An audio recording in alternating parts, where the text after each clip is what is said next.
So tonight we began transitioning from the synoptic gospels, the three gospels we've been looking at, Matthew, Mark, and Luke, to begin looking at the Gospel of John. We haven't really talked or mentioned or said much about this gospel up to this point. But, it's important to understand the place of John, the significance of John's gospel. Not in opposition. I want to make that clear. This isn't opposition, an opposition or something so radically different that it has to be covered. There are differences. There are immense differences, and we're going to cover some of them over the following weeks.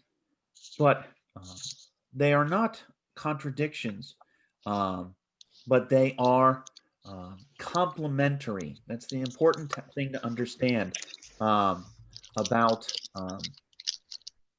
John's gospel. It is seen as kind of being later than everything else and just kind of complementing what the other three gospels say, what Matthew, Mark, and Luke say. But also being a gospel maybe with more reflection, consideration, pondering, more being able to really consider, reflect, and see what is being taught and done and revealed in Jesus. So first, I want to just review some of the information that we've looked at. So some of this information is what we saw doing our Gospels table. So if you have that file or document around, you can review that and follow along with me. But I will just go through that a little bit so that we can all, understand and see that. So first of all, when it concerns, who is the traditional author? This gospel is said to be written by John, the son of Zebedee. We have documents, we have references in the texts to John from the various gospels, especially Mark. So he is traditionally said to be the youngest of the apostles, which might explain why it is he is writing so late, so long ago, after all the rest. So the traditional author is this John, son of Zebedee, who is an apostle, by the way. Remember, we talked about the 12 apostles, those chosen by Jesus to lead his community.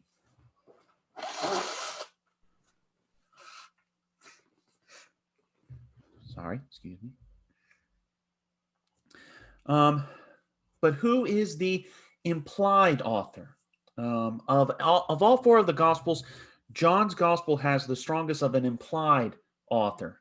And this is someone who refers to himself as the beloved disciple. You see here in chapter 19 and chapter 21 near the end, referencing himself as that beloved disciple.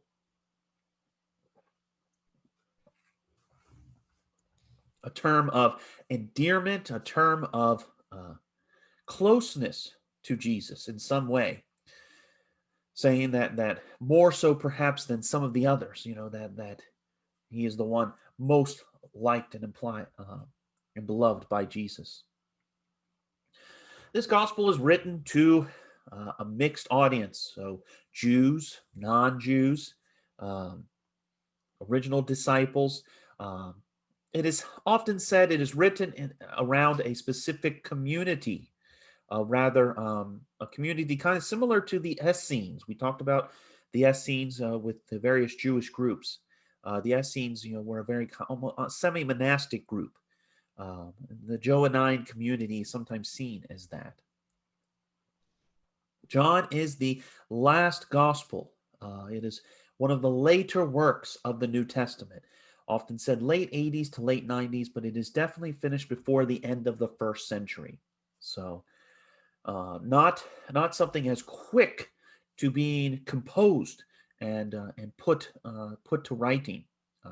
Remember, traditionally it is said that Jesus' life ends around the year 33. So we're looking 40 to 50 to even almost 60 years after the events that we just covered, the passion, the death, the resurrection, and the ascension of Jesus. So, I mean, at that later extent, almost 2 generations separated from the events of the passion. Kind of today talking about the events of World War II, for example. It's almost out of memory, the actual living memory of people, becoming just stories or stuff told.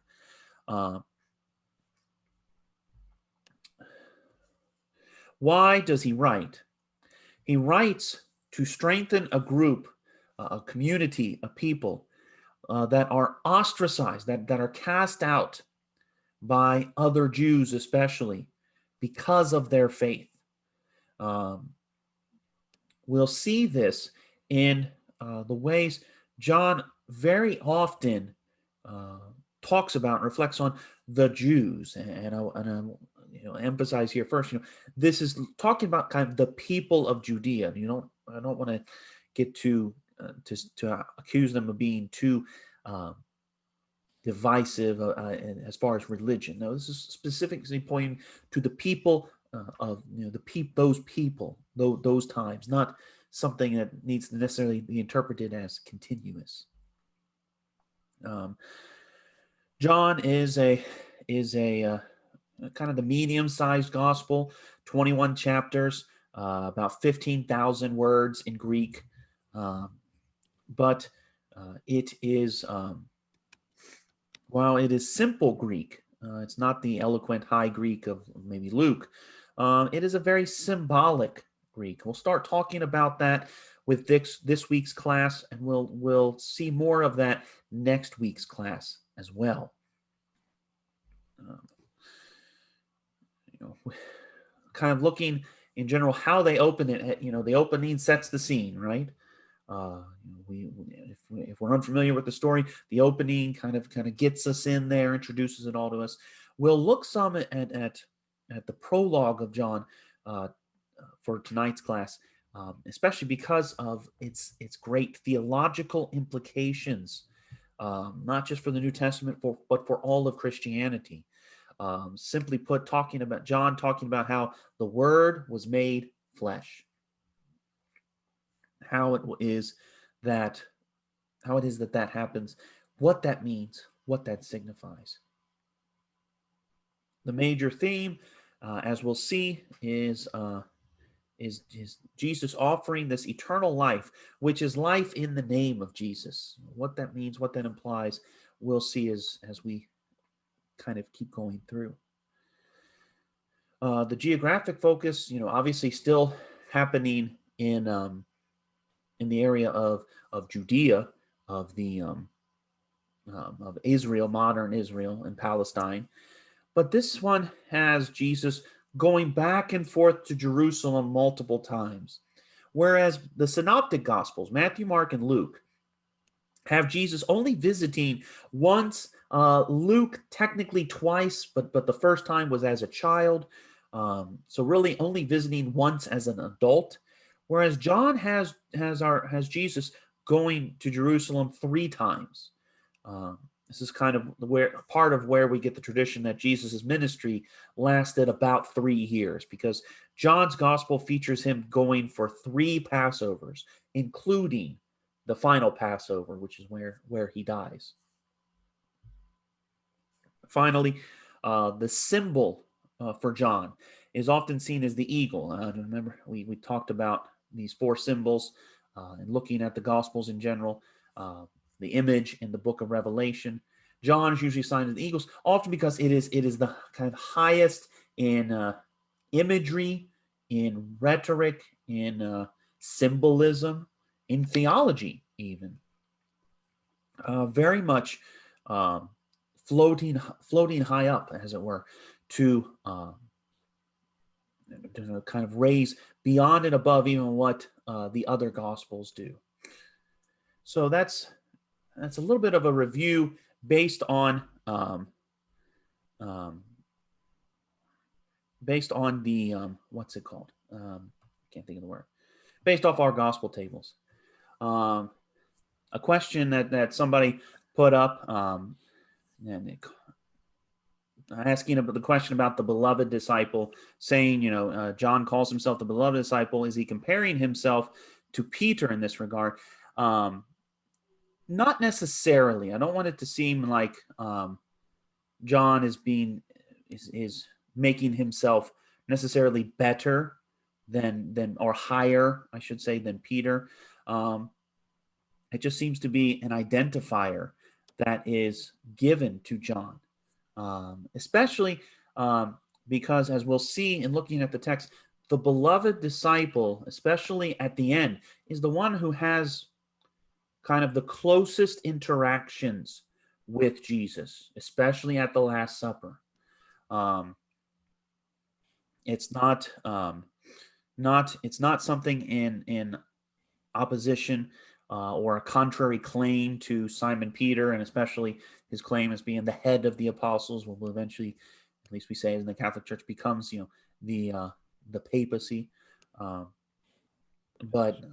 But no, it just seems to be something specific to John. So, but what all does this book involve? It's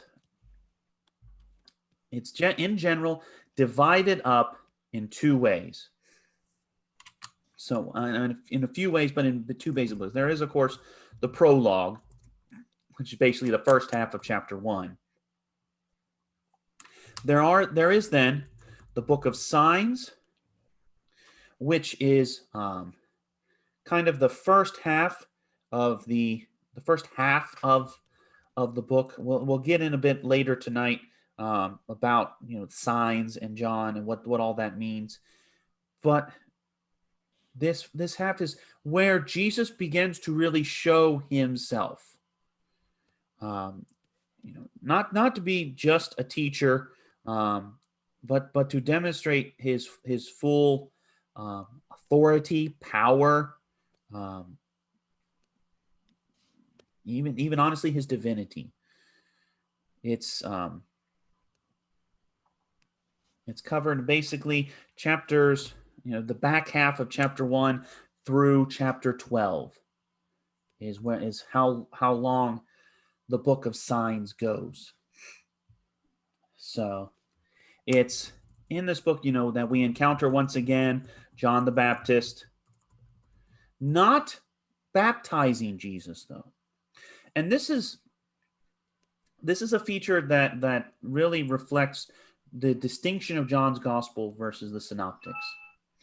Whereas, the synoptics, you could say, the synoptics lay the basic framework. They lay the basic framework of the Gospels. John is really adding a lot of decoration or flourishing, because a lot of times, John's Gospel is offers kind of points and things that are not seen in the synoptics. So, for example, here, dealing with the figure of John the Baptist, he's not seen as a baptizer, as one who baptizes. That's not to say John is denying that. John, the author, I know it's getting confusing.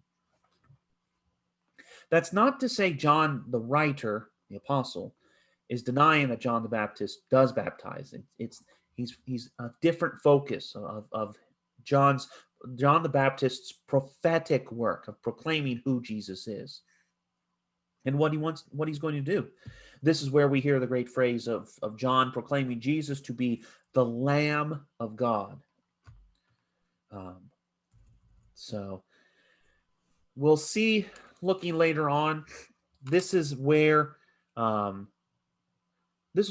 we begin to see the signs that Jesus performs, which are the various miracles that he does in John's gospel, but John always calls them signs. Why?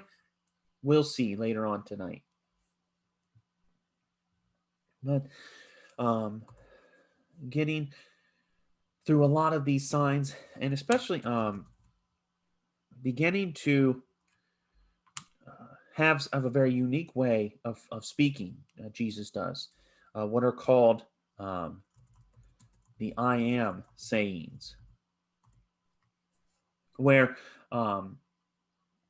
Jesus really identifies himself in a very symbolic way, and it's using these sayings that will do that.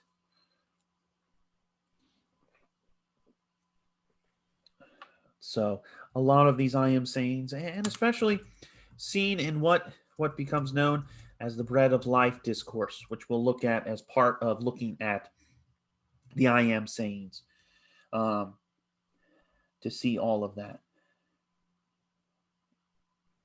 This is also where we get perhaps the most popular image of Jesus as part of these I am sayings. If I can type that of Jesus as the Good Shepherd.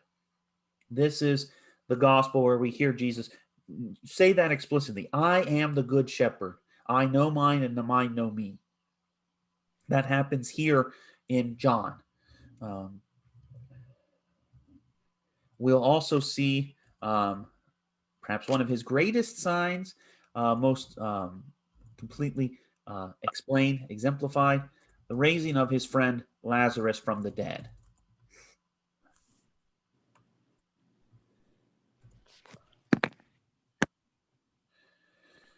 So this first half of the gospel, and it's kind of half, I have 21 chapters, first 12.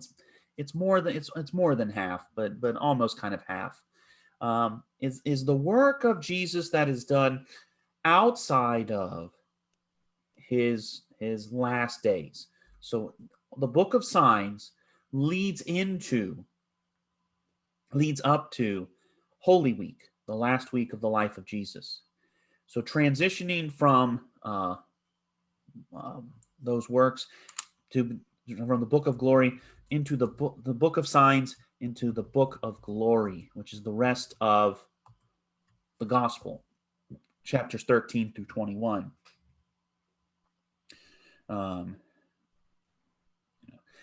This really encompasses everything that happens, starting at the Last Supper, which in John's gospel is noticeably different from the accounts of the other accounts of the Last Supper, Matthew, Mark, Luke, and even the account Paul gives in 1 Corinthians. So a long discourse that Jesus gives at the Last Supper, a long prayer, but then, of course, leading into the Passion narrative, a narrative that strikes some similar tones, but still has some unique features that unique to John. As I said before, as we read through this, it's not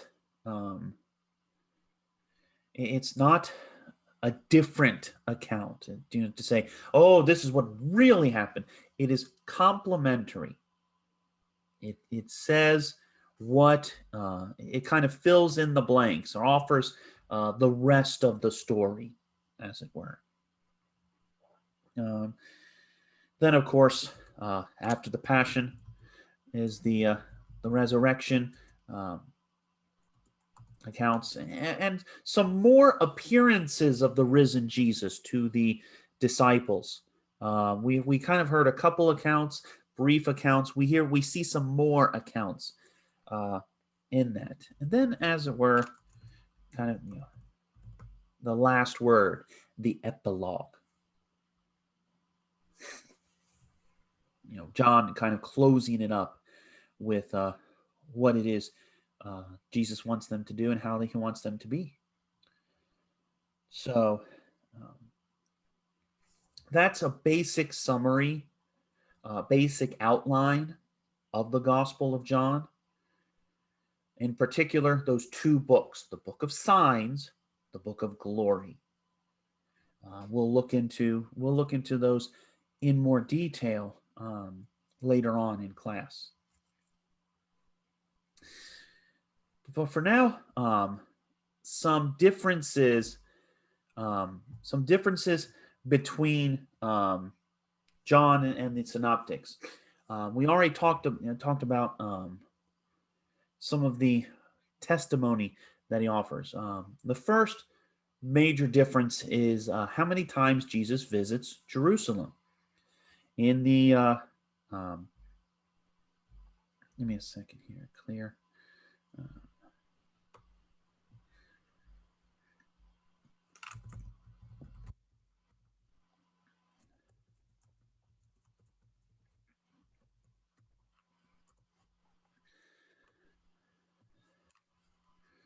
So the first is visits to Jerusalem. That the Synoptic Gospels really only have Jesus as an adult visiting once, and usually at the end of his, all three of them at the end of his life. Whereas John has 3 visits, and all of them as an adult, not as a child or an infant, but as a grown adult who can interact and speak on his own and act on his own. There is also the difference of the mission territory, as it were. Where all these things are happening, where is most of Jesus's work happening?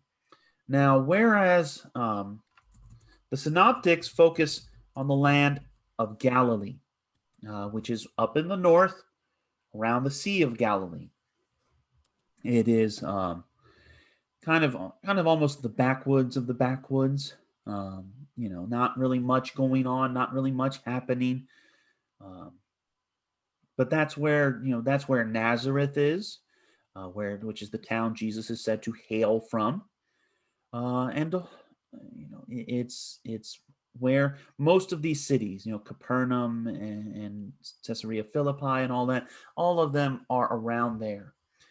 In John's gospel, Jesus spreads out a lot farther, to going to all of Judea, kind of all of modern day Israel, all of modern day Palestine. Not just focusing, not just staying in the north. This is where, for example, visiting the land of Samaria, which is kind of correlates in many ways to modern Palestine. The West Bank. If you know your modern geography, modern politics, there's an episode where Jesus goes through the land of Samaria and he encounters a Samaritan woman, and talks with her and deals with her for a while. So Jesus reaching out in this narrative that John provides, is going out more. He's not so restrictive or narrow, but he's traveling more broadly. Lastly, one especially we focused on in the last few weeks, the Eucharistic teaching, where it is Jesus talks about this, what eventually becomes the Eucharist in the church. For the Synoptics, it was in the Last Supper. Jesus says, take and eat, this is my body. Take and drink, this is my blood, or the chalice of my blood. Whereas John, we will see, in looking at his Last Supper account, doesn't have that institution. That's what's said to be happening in Last Supper. Jesus institutes the Eucharist. In John's account of the Last Supper, that institution of the Eucharist it cannot be found.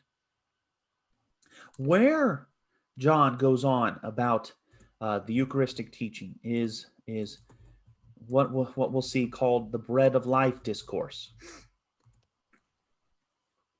to see how it is that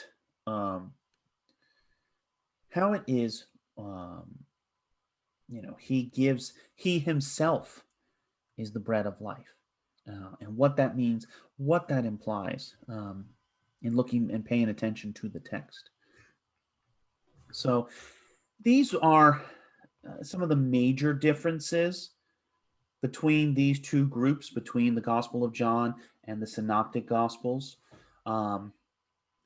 Yes, there are some similarities, but more there they are markedly different. If you're as you're reading through the Gospel of John, it's very easy to see there's a lot that's different and striking about this gospel in comparison to the others. So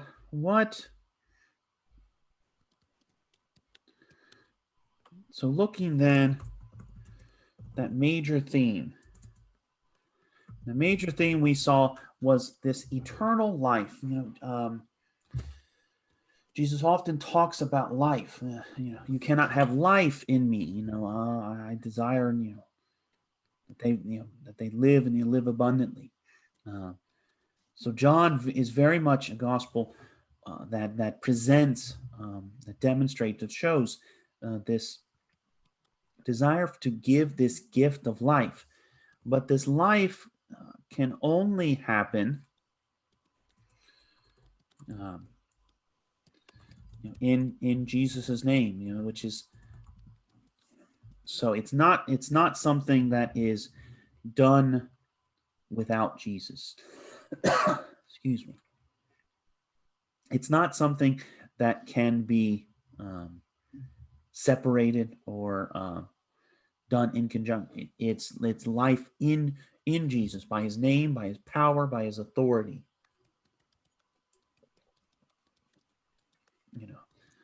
Without me there is no life. He basically says throughout much of this gospel.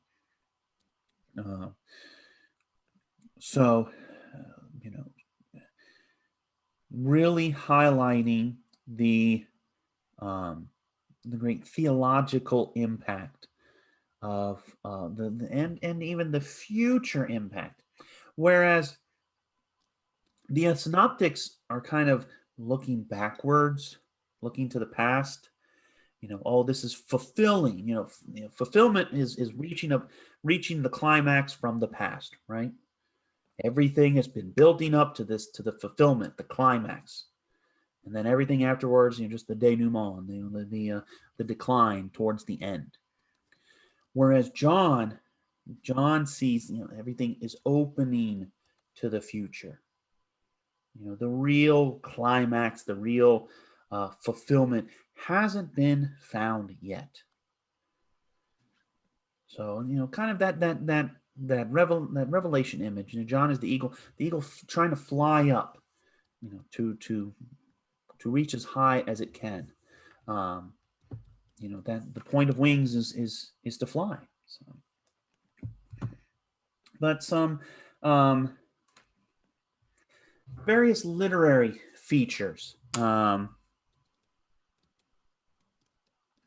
As I said before, it's Jesus is going throughout most of Judea, but quite a bit is situated. Hope I typed that right. Yep, I actually did once. Much of the gospel happens around Jerusalem, not necessarily in Jerusalem. Much of it does. I don't want to deny that, but a lot of these actions occur, pretty close to Jerusalem. So, whereas the synoptics, Jesus is kind of this far off preacher, who just eventually, no, Jesus is a well-known figure even in the major city, the capital city of Jerusalem. So there is also a lot of dramatic dialogue. The synoptics are more active in that Jesus is walking and talking and monologuing maybe, but not necessarily a dialogue, in the sense of having a real conversation with someone. In John's gospel, there are a lot of these dialogues Jesus talking with someone for an extended period, not a brief meeting that leads then to that leads in some way to something else. But uh, it is a dramatic dialogue, almost like a Greek drama of characters, interacting and um, encountering each other, whether for good or for ill. And many of these dialogues are kind of confrontational, that they're seen as, the person. Jesus is kind of trying to reach out, trying to draw this person to himself, but they keep pushing back and resisting in one way or the other. John's gospel, to put it more bluntly, it has far more of a role, far more of an impact of women in this gospel. Many figures who are identified and talked about. There is, the mother of Jesus, which is how she's identified. Never really given a name in John's gospel. She's always the mother of Jesus. There is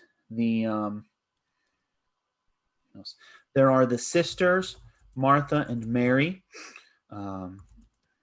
There is the Samaritan woman. Then there are others. So a far wider reach than even Luke. I mean, Luke has a place for a lot of women, but John has even more involved in there and interacting with Jesus. Not just kind of following along. It's like, oh, there's some women with him too. Anyway, no, that they the Samaritan woman here, for example, Jesus has a long conversation with her about the law, about religion. So not in any way just a kind of incidental thing, but they are a major part of this. As I said before, John uses a lot of symbolic language. So simple words, it's not complex phrases or anything, but simple words yet packed with meaning, packed with significance, referring to spiritual, higher metaphysical truths that are far beyond just what the everyday word means. Things like light, bread, word, life, shepherd, and so on. That this language is rich with meaning. Just throwing it out there. That Jesus throws it out there, but it has multiple sort of kind of using in a way, being able to use those senses of Scripture as we have been trying to use them to do all of that. Because of this language, because of this, there are many misunderstandings that occur, along with multiple meanings. So what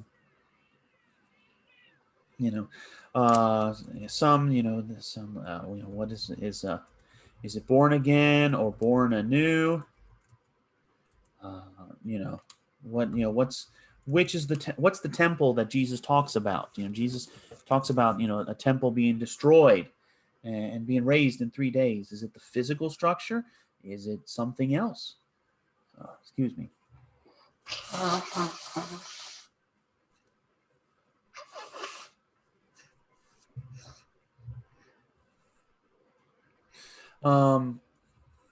Is Lazarus, his friend Lazarus, who raised from dead, is he asleep? Is he dead? So confusion is sown and showing the need for outside help, outside understanding in all of this.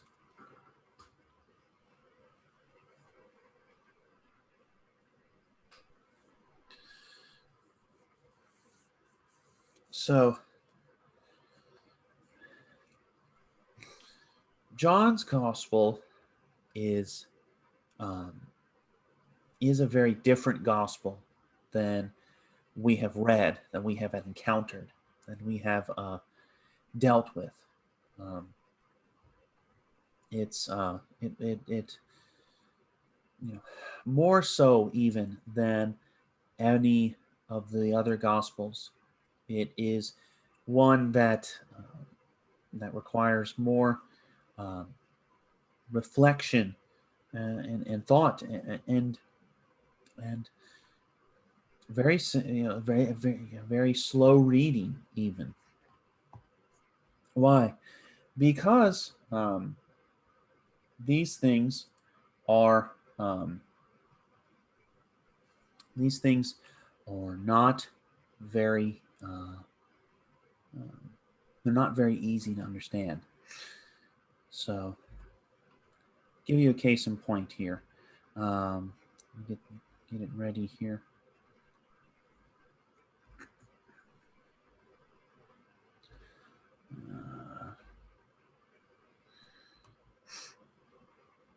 So, let's look a bit into the prologue of John's Gospel. So this is the first 18 verses. We'll take a look at these. The first 18 verses, not the first 18 chapters. These are the first 18 verses of John's Gospel. They are called the prologue, the initial word, the word entering into.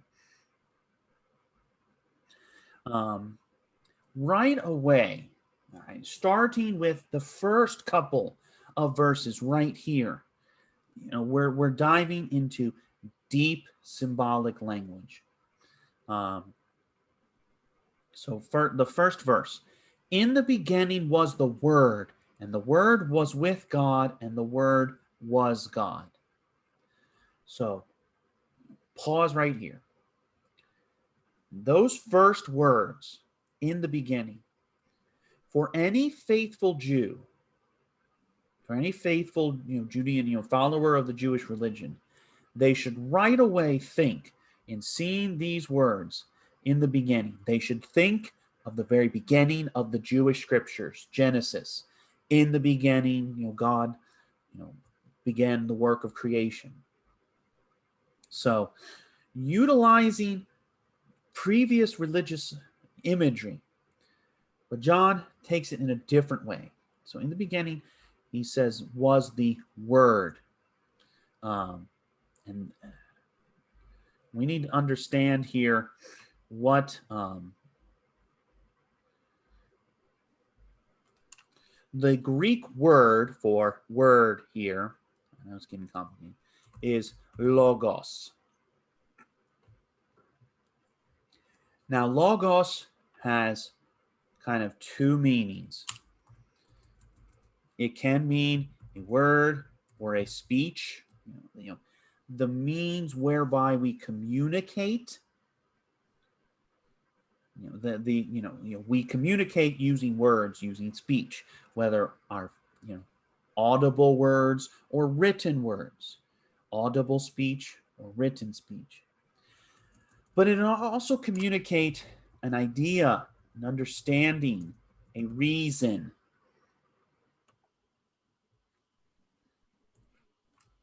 in a sense, you could say logos is kind of communication.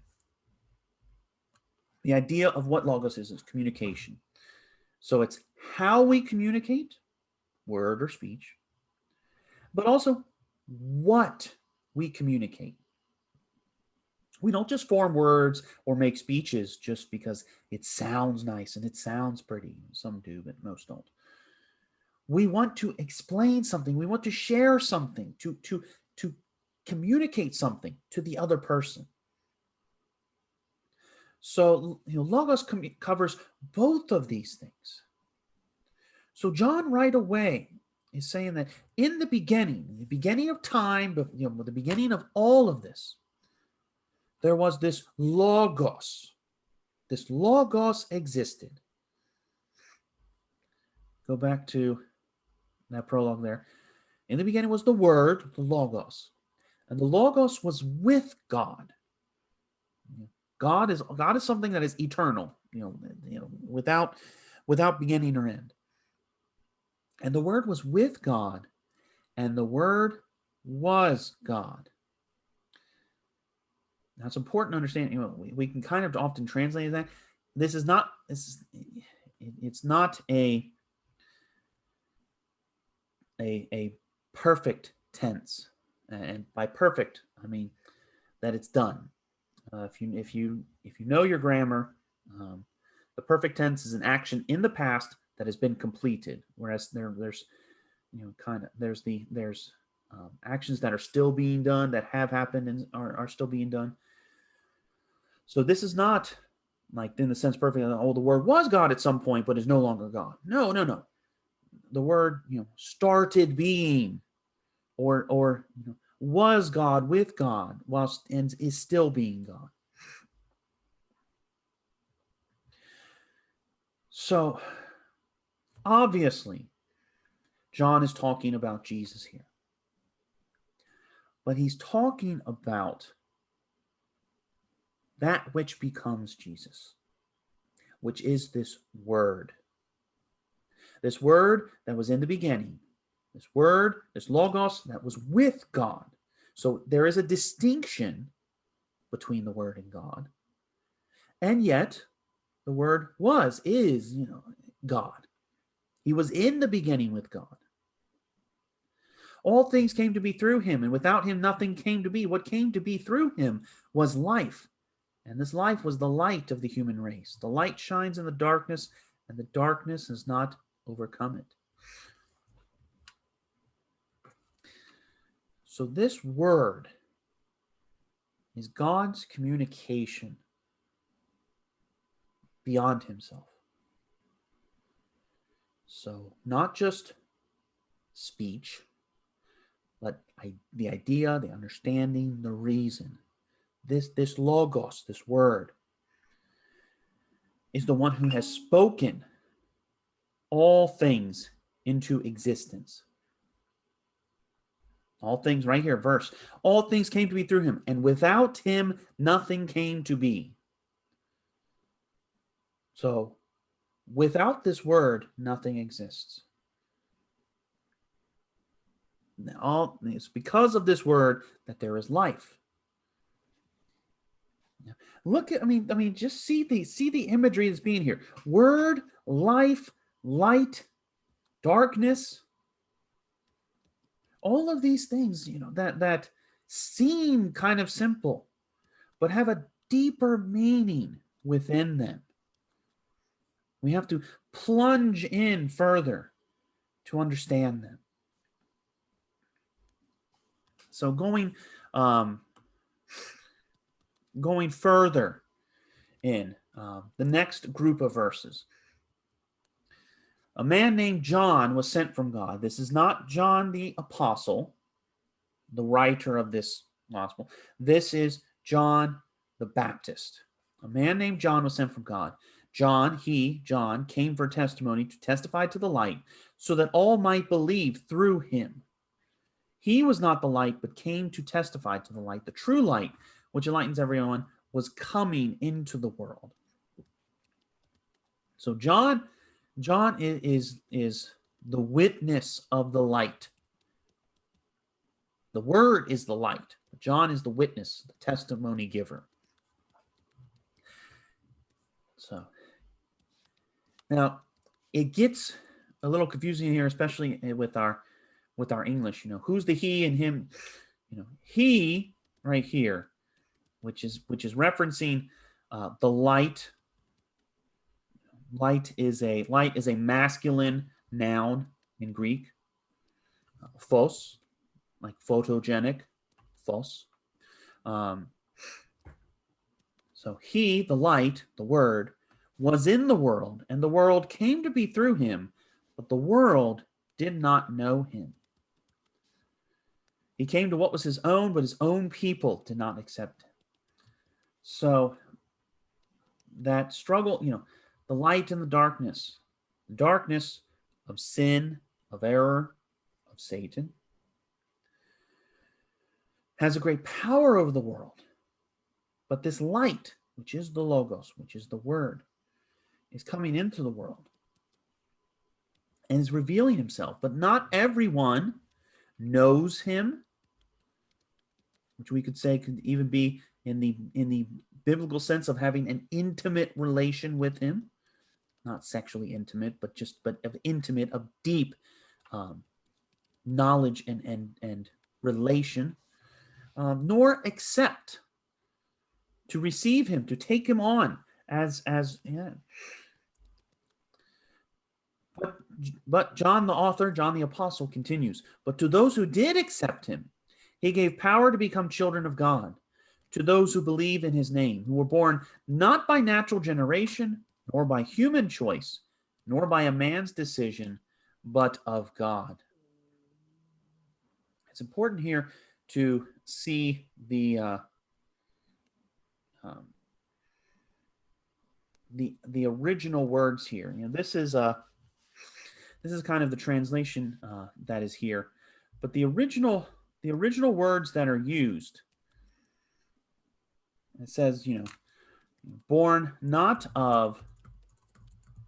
The first one is blood. So in our account here, it says natural generation. So it doesn't happen because it doesn't happen just because someone is born with it. The next line is will of the flesh. And that is, of course, a second here, sorry. That is, of course, related to human choice. The will of what we choose in our own humanity, in our own capacity to do. Or even the will of man.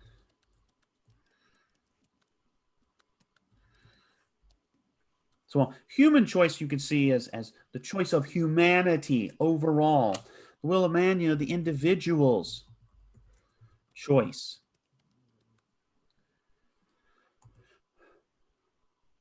But John writes, they are born of God. To ultimately see this as happening as something that happens through grace.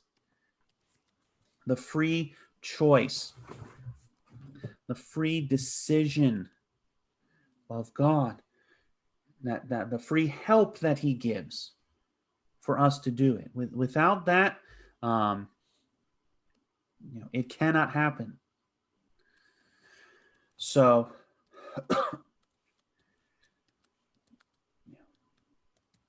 all of this is being done in the light of God's power, omnipotence, ability, more so than the human capacity to be able to do it. Not denying that. We'll see that later on, but that the need for helping with that. Finally, then, getting into the last part. This line 14 here, one of the most impactful lines in the New Testament. And the Word became flesh and made his dwelling among us. And we saw his glory, the glory as of the Father's only Son, full of grace and truth. The Word became flesh. Describing who is Jesus. That Jesus is not just this itinerant, nice preacher who has some nice words. No, he is God in the flesh, God incarnate. That's literally what we mean by the word incarnate.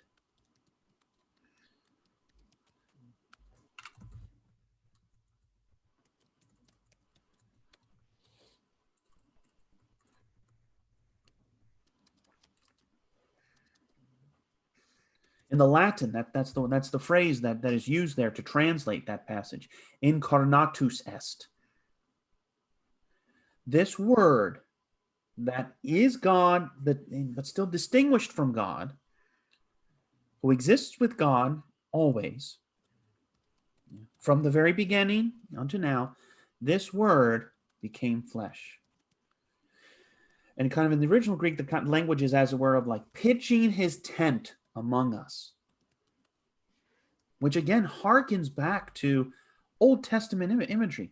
The tabernacle is a word used to describe the tent of God, the tent of God among the people of the Israelites, wandering through the Exodus, wandering through the journey to the Promised Land.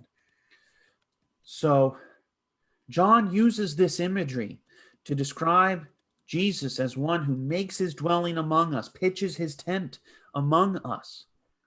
Not as a visitor, just kind of someone just going through and then passing by. No, one dwelling among us. And by this is able to reveals his glory. As we said before, the signs are meant to point to his glory. So those two books, the book of signs, the book of glory. The signs are directing us towards his glory. We saw his glory. John, very personal image. We saw his glory, as it were, the glory as of the only Son of the Father, full of grace, full of that free help, and full of truth.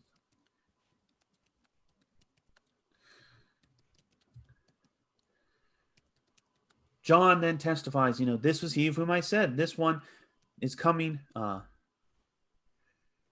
after me, ranks ahead of me because he existed before me.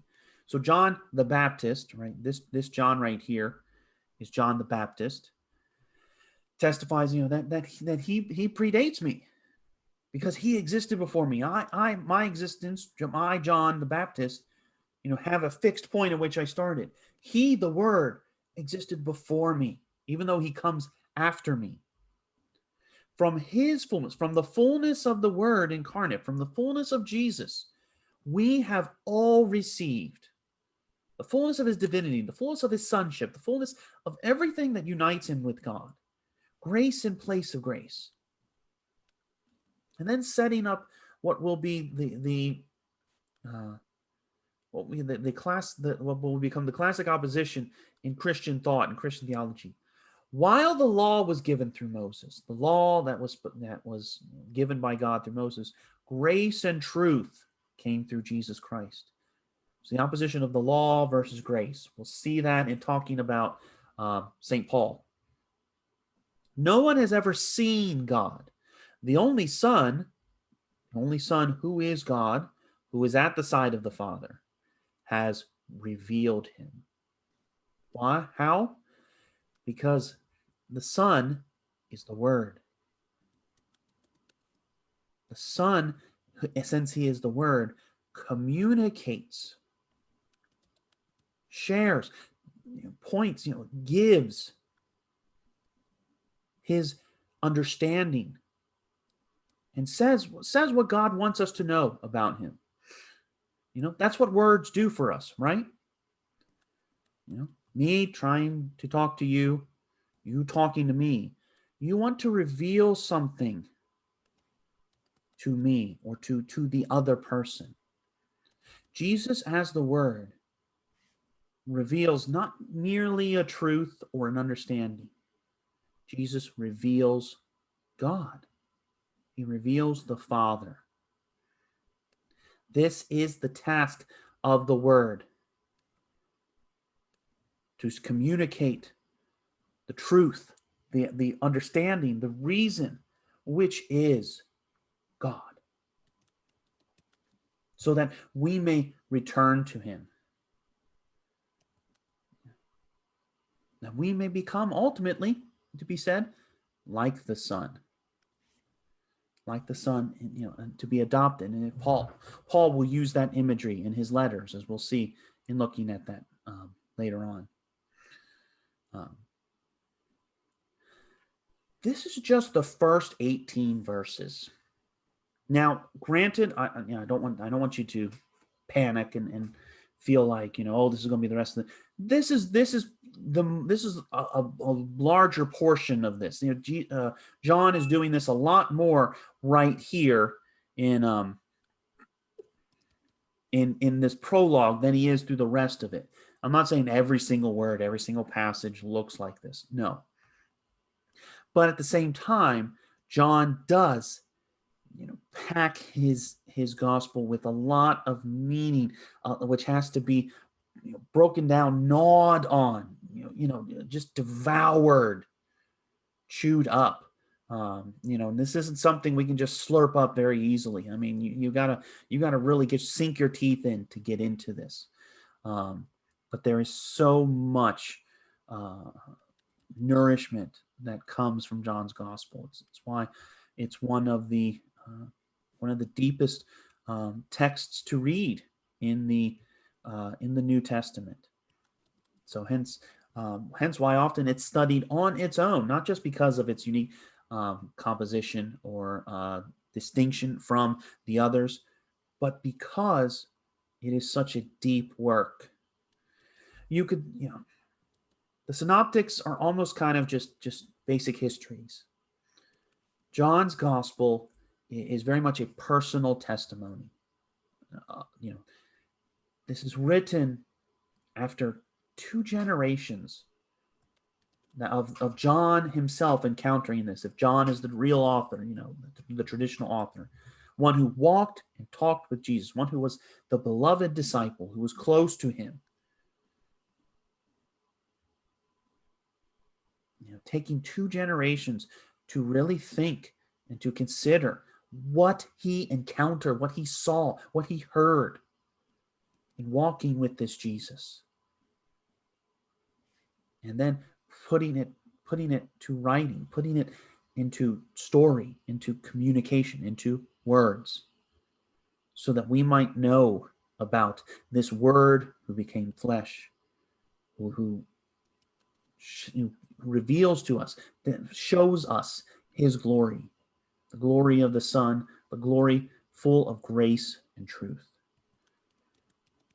So this is what we're going to see in looking through John's Gospel as we continue looking through all of that.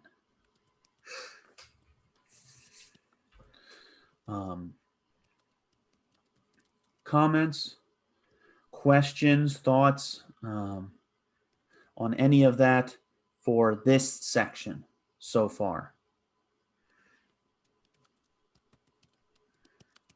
Nothing yet? Well, feel free to submit a question if you want to in the chats. So we're going to pause there and take a break real quick. Before we pause, I want to talk about, you have a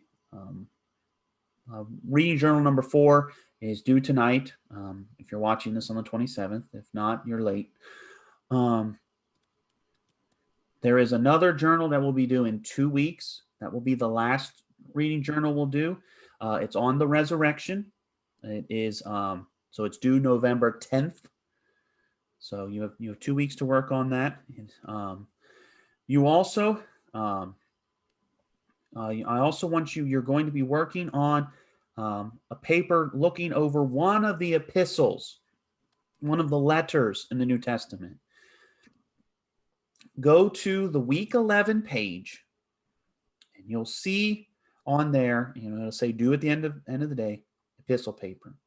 At the end, it'll say there is a sign-up sheet link. You click on the link, it'll open up a Google document. There are spaces for you to pick one of the epistles, one or maybe a combination, because some of them are so small. I don't want you to dedicate all this energy to such a small text.